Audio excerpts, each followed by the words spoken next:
High friends, welcome to S M creation. আজকে একটা cotton silk শাড়িতে হ্যান্ড পেন্ট করছি। তো এই টাইপের কাজের জন্য অ্যাকচুয়ালি সমস্ত জায়গায় পেন্টিংয়ের প্রসেস আলাদা হয়। এক একটা মেটেরিয়ালের উপরে এক এক রকমভাবে কালার হয়। আর কালারের থিকনেস, কালার কতটা লাইট করতে হবে, সেগুলো ডিপেন্ড করে সেই মেটেরিয়ালের উপরে। তো এখানে আমি যেটা পেন্টিং করছি একটা শেডেড কাজ হচ্ছে।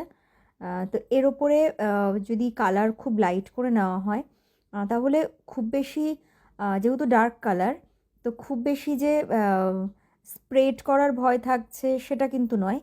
কিন্তু কালারটা ঠিক ভালো লুক নিয়ে আসছে না, যেহেতু শেডেড, তো দুটো কালারের ব্লেন্ডিংয়েরও একটা ব্যাপার আছে। সেই ব্লেন্ডিংয়ের মাঝখানে আমরা ঠিক যেরকম চাইছি যে দুটো কালার আলাদা করে বোঝাও যাক, সেই পুরো ব্যাপারটা ঠিক আসে না।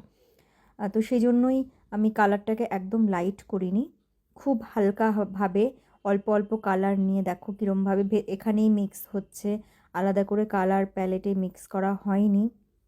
এটা যদি পিওর কটনে হতো বা পিওর সিল্কে হতো তাহলে কিন্তু এটা এর প্রসেস পুরো আলাদা হতো। তো অ্যাকচুয়ালি এখন কি হয়েছে, সবাই ইউটিউব বা যে কোনো সোশ্যাল মিডিয়া থেকে পেন্টিং দেখেই কাজ করতে শুরু করে দেয়। তাতে কিছু অসুবিধা নেই, করতেই পারে। কিন্তু এই ছোটো ছোটো টেকনিকগুলো তো সেখানে কেউ শেয়ার করে না। এগুলো খুব ভালো করে জানতে হলে আমাদেরকে কাজটাকে আরও ভালো করে জানতে হবে। আসলে কিছু কিছু কাজ আছে যেগুলো করতে করতেই শেখা যায়। তো তোমরাও যদি করতে শুরু করো, নিশ্চয়ই কাজ করতে করতে খুব ভালোভাবে শিখে যাবে, অসুবিধা নেই। তো এটা আমি একটা মেখলা চাদরের ওপরে করছি। কাজটা দেখে জানিও, পুরোটা কমপ্লিট হয়ে গেলে অবশ্যই তোমাদের সঙ্গে শেয়ার করব কেমন হলো।